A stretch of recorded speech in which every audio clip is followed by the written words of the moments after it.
anarchy and unruliness of the members. Why, truly very little. They only permit him to be captain on condition that they may be captain over him. They separate to his use the great cabin, and sometimes vote him small parcels of plate and china, for it may be noted that Roberts drank his tea constantly. But then every man, as the humour takes him, will use the plate and china, intrude into his apartment, swear at him, seize a part of his victuals and drink, if they like it, without his offering to find fault or contest it. Yet Roberts, by a better management than usual, became the chief director of everything of moment, and it happened thus. The rank of captain being obtained by the suffrage of the majority, it falls on one superior for knowledge and boldness, pistol-proof, as they call it, who can make those fear who do not love him.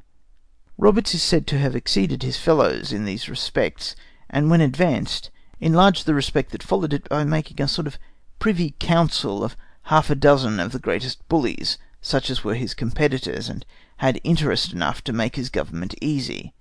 Yet even those, in the latter part of his reign, he had run counter to in every project that opposed his own opinion. For which, and because he grew reserved, and would not drink and roar at their rate, a cabal was formed to take away his captainship, which death did more effectually. The captain's power is uncontrollable in chase or in battle, drubbing, cutting, or even shooting any one who dares deny his command. The same privilege he takes over prisoners, who receive good or ill usage mostly as he approves of their behaviour. For though the meanest would take upon them to misuse a master of a ship, yet he would control herein when he sees it, and merrily over a bottle give his prisoners this double reason for it: first, that it preserved his precedence, and second, that it took the punishment out of the hands of a much more rash and mad set of fellows than himself. When he found that rigour was not expected from his people, for he often practised it to appease them, then he would give strangers to understand that it was pure inclination that induced him to a good treatment of them, and not any love or partiality to their persons. For, says he, there is none of you but will hang me, I know, whenever you can clinch me within your power. And now, seeing the disadvantages they were under for pursuing their plans, viz. A small vessel ill repaired, and without provisions or stores, they resolved, one and all, with the little supplies they could get, to proceed for the West Indies, not doubting to find a remedy for all these evils, and to retrieve their loss. In the latitude of Desiado, one of the islands, they took 2 sloops, which supplied them with provisions and other necessaries, and a few days afterwards took a brigantine belonging to Rhode Island, and there proceeded to Barbados, off of which island they fell in with a Bristol ship of 10 guns in her voyage out, from whom they took an abundance of clothes, some money, 25 bales of goods, 5 bales of powder, a cable, hawser, 10 casks of oatmeal, 6 casks of beef, and several other goods, besides 5 of their men. And after they had detained her 3 days, let her go, who, being bound for the aforesaid island, she acquainted the governor with what had happened as soon as she arrived. Whereupon a Bristol galley that lay in the harbour was ordered to be fitted out with all imaginable expedition, of 20 guns and 80 men, there being no man of war upon that station, and also a sloop with 10 guns and 40 men.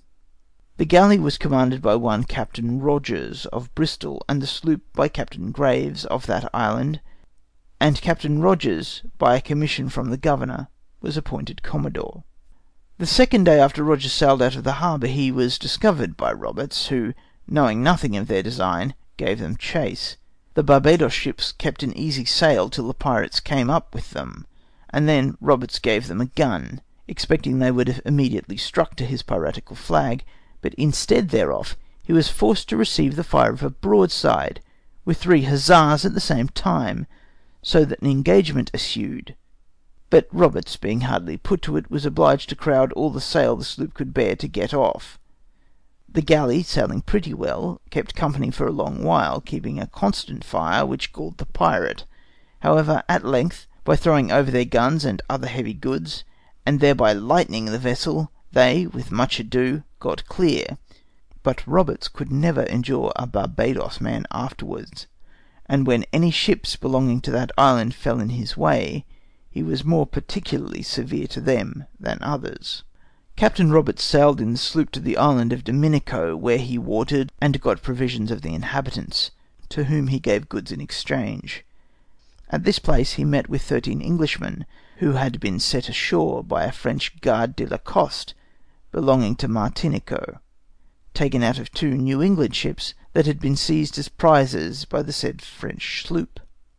The men willingly entered with the pirates, and it proved a seasonable recruiting. They stayed not long here, though they had immediate occasion for cleaning their sloop, but did not think this a proper place, and therein they judged right, for the touching at this island had like to have been their destruction, because they, having resolved to go away to the Grenada Islands for the aforesaid purpose, by some accident it came to be known to the French colony, who, sending word to the governor of Martinico, he equipped and manned 2 sloops to go in quest for them. The pirates sailed directly from the Granadillos, and hauled into a lagoon at Coriocu, where they cleaned with unusual despatch, staying but a little above a week, by which expedition they missed of the Martinico sloops only a few hours, Roberts sailing overnight, and the French arriving the next morning. This was a fortunate escape, especially considering that it was not from any fears of their being discovered that they made so much haste from the island, but, as they had the impudence themselves to own, for the want of wine and women. Thus narrowly escaped, they sailed for Newfoundland, and arrived upon the Banks the latter end of June 1720. They entered the harbour of Trepassey, with their black colours flying, drums beating, and trumpets sounding.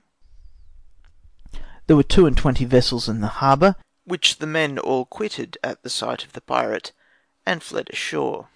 It is impossible particularly to recount the destruction and havoc they made there, burning and sinking all the shipping except a Bristol galley, and destroying the fisheries and stages of the poor planters without remorse or compunction. For nothing is so deplorable as power in mean and ignorant hands. It makes men wanton and giddy, unconcerned at the misfortunes they are imposing on their fellow creatures, and keeps them smiling at the mischiefs that bring themselves no advantage. They are like madmen that cast firebrands, arrows, and death, and say, "Are not we in sport?"